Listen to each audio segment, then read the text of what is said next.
mengamalkan kandungannya. Jadi kita bukan hanya membaca, mentadaburi, tapi juga yang paling penting adalah al-amal, mengamalkan. Apa yang Allah halalkan maka kita ambil, apa yang Allah haramkan maka kita tinggalkan. Sebagaimana Allah Subhanahu wa ta'ala menyuruh kita di dalam surat Az-Zuhruf ayat 43, fastamsik billadzi uhiya ilaik. Fastamsik, berpegang teguhlah dengan apa yang aku wahyukan kepadamu.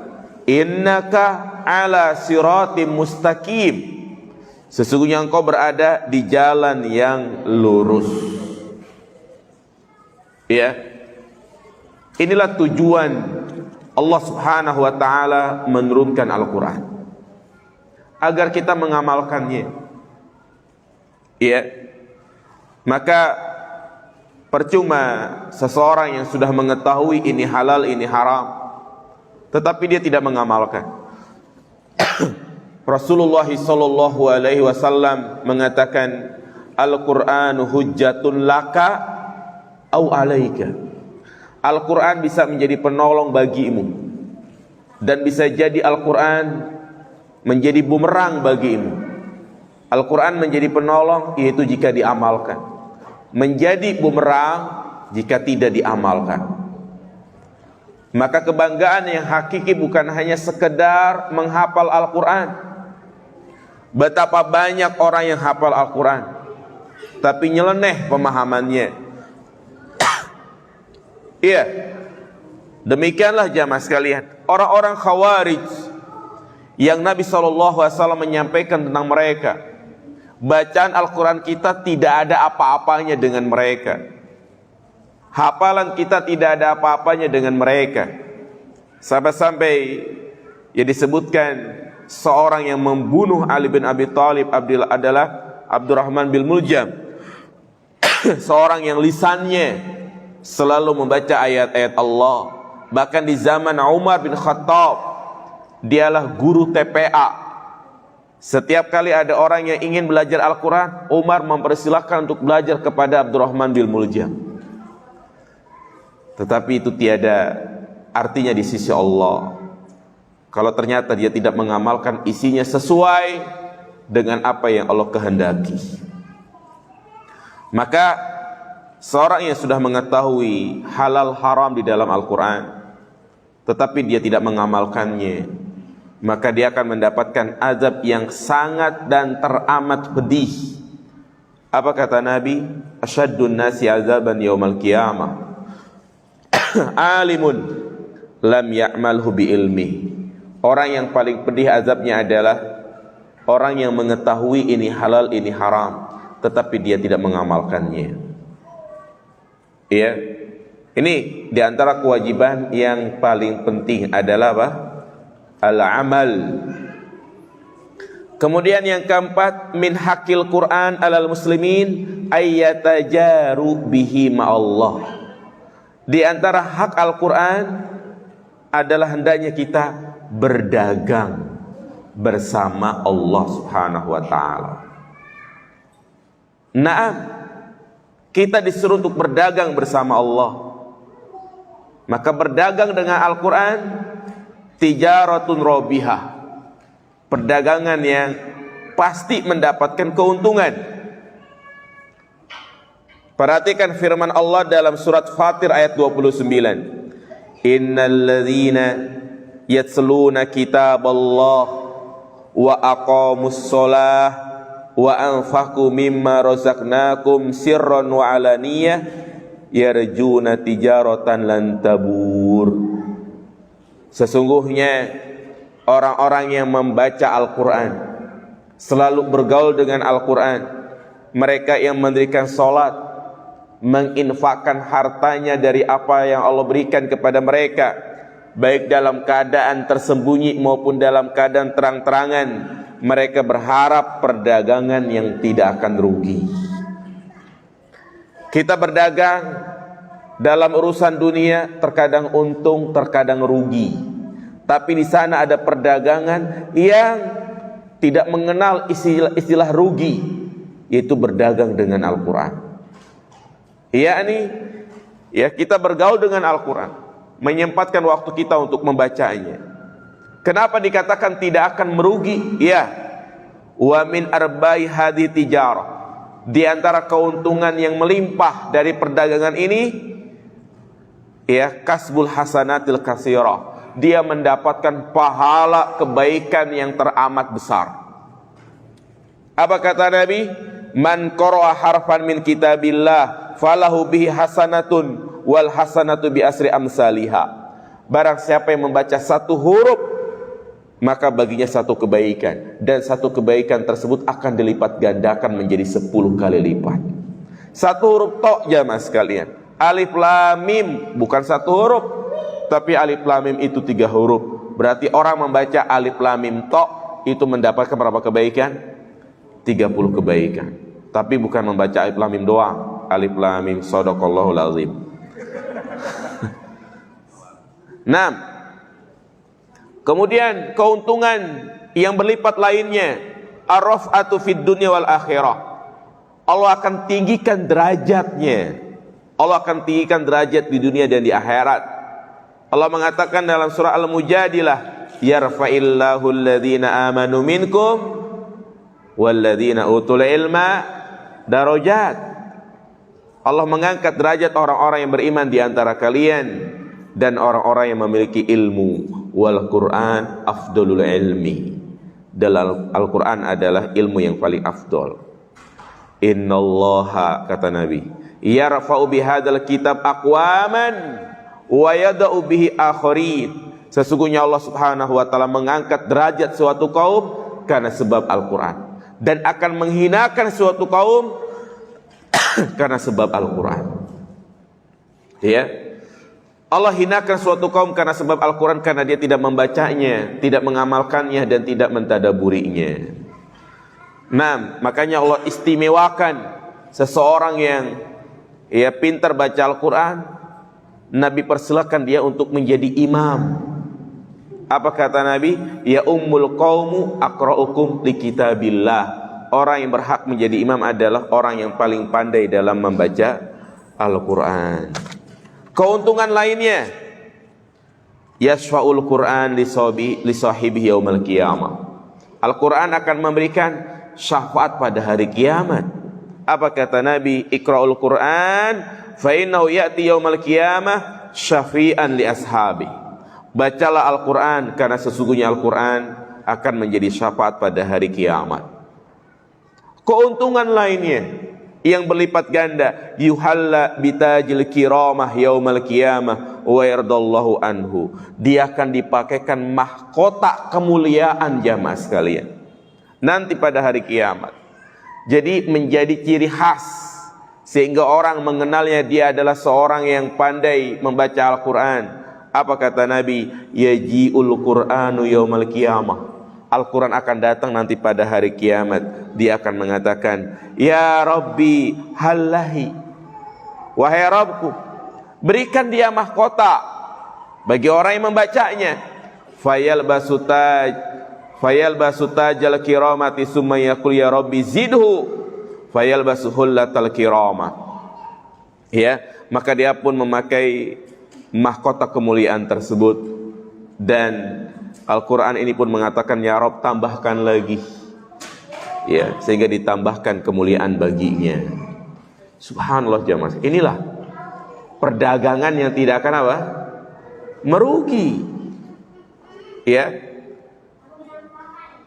Nah, wa min arbahit tijarati bil Quran, termasuk keuntungan berdagang dengan Al-Quran, dia menjadi manusia yang terbaik.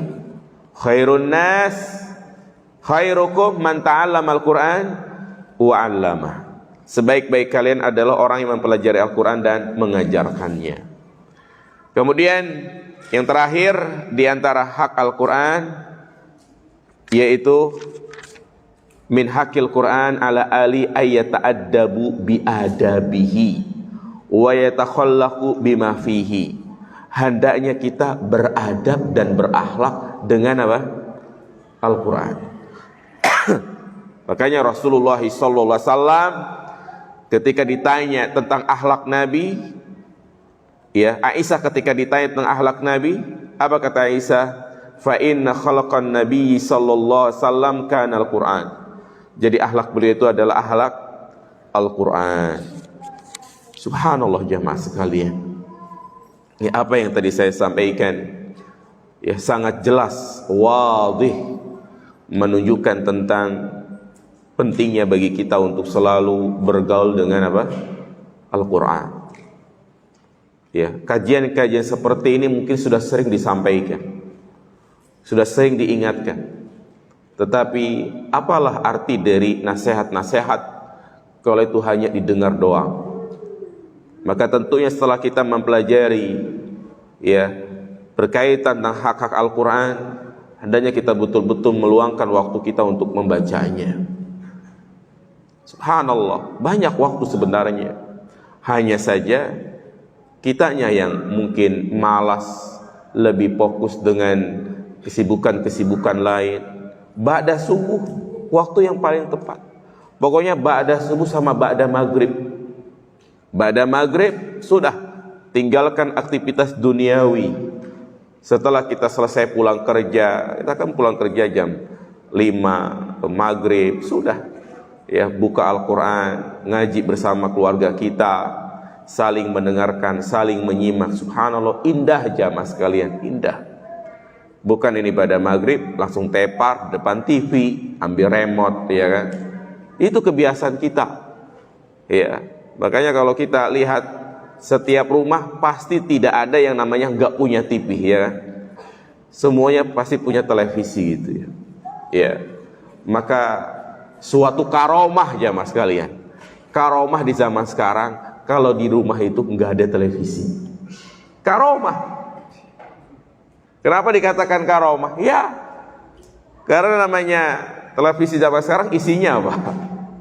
Musik, ya, iklan-iklan yang membuka aurat, sinetron yang tidak mendidik, artis cerai diomongin lah, nggak ada manfaatnya. Ya, subhanallah, karomah aja mas sekalian. Kita kalau nggak punya TV gimana? Nggak bisa ngikutin berita, ya, Sambo diapain kita nggak tahu. Apa urusannya? Ya, jadi subhanallah, beruntung kalau di rumah nggak ada televisi jamaah. Ya, maka ya itulah waktu kita habis hanya untuk itu. Kalau dulu mungkin waktu kita masih kecil ya pengen nonton TV harus nebeng ke rumah teman itu kan. Sekarang ya subhanallah. Ya, dengan kemajuan teknologi tentu adalah suatu kenikmatan. Tapi jangan sampai kenikmatan tersebut menjadi bumerang buat kita. Ba'da subuh juga demikian. Sebelum berangkat kerja sempatkan untuk baca. Gak usah banyak-banyak. Gak usah 1 juz, 2 juz, berat, jenuh. Ya, tapi kita awali baca target 1 hari 1 lembar, 2 lembar. Ya, jadi ya ini perdagangan yang tidak akan apa? Merugi. Ya, dan tidak ada istilahnya bangkrut, tidak bermanfaat. Ya. Jadi itu mungkin sebagai nasihat buat saya pribadi dan juga untuk semuanya, ya, untuk selalu menjaga Al-Quran. Baik, saya kira cukup. Insyaallah nanti di pertemuan berikutnya kita akan bahas hak Rasulullah sallallahu alaihi wasallam. Jadi tentunya pembahasan ini adalah pembahasan yang sangat penting karena berbicara tentang hak-hak di dalam Islam, ya, agar kita beragama secara totalitas. Ana hampir putus asa dalam belajar Al-Quran. Ana baper dengan komentar guru, ya baper. Ya, sampai pusing dan frustasi sehingga melampiaskan pada orang-orang di rumah. Apa yang harus ana lakukan Ustadz? Taubat. Ya, ya tentunya sikap seperti sikap yang salah.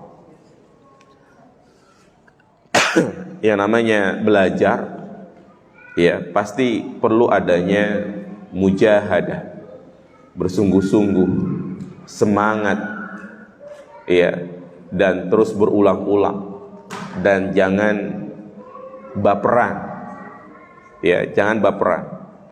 Kalau kita punya sifat seperti ini, maka kita tidak akan bahagia, ya. Yang ada hanyalah emosi terus, dan biasa dilampiaskan dengan keluarganya di rumah. Ya, ini kesalahan besar, ya. Jadi tentunya ingat selalu sabda Nabi sallallahu alaihi wasallam, man qara'al Qur'an wa yata'ta, barang siapa yang membaca Al-Qur'an dan dia bacanya terbata-bata, maka baginya, ya, 2 pahala. Wal mahiru bil Qur'an, dan orang yang mahir baca Al-Qur'an, dia bersama malaikat. Jadi intinya mau dia terbata-bata, terus belajar, karena yang Allah nilai itu bukan hasilnya, tapi yang Allah nilai adalah apa? Proses dia belajar. Proses dia belajar. Ya. Jadi terus jamaah sekalian bersabar dan cari, ya, ustadz yang mumpuni.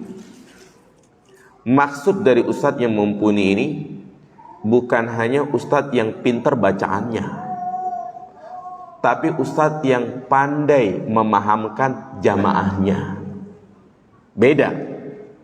Kadang Masya Allah ada qori, ustadz yang sanadnya melerot istilahnya. Banyak. Dia ambil sanad dari Syekh Yaman, dari Syekh ini, dari Syekh ini. Ternyata online semua dapatnya. Iya, pintar, bacanya bagus. Giliran ngajar, ya nggak bisa. Praktek, banyakkan dia yang praktek begitu kan? Iya, jadi kadang ada yang seperti ini. Tapi ada pula yang enggak pakai sanad segala, bacaannya bagus, tapi bagus dalam mengajarkan, paham, dan kita pun cepat paham. Maka ambil yang kedua aja mas sekalian.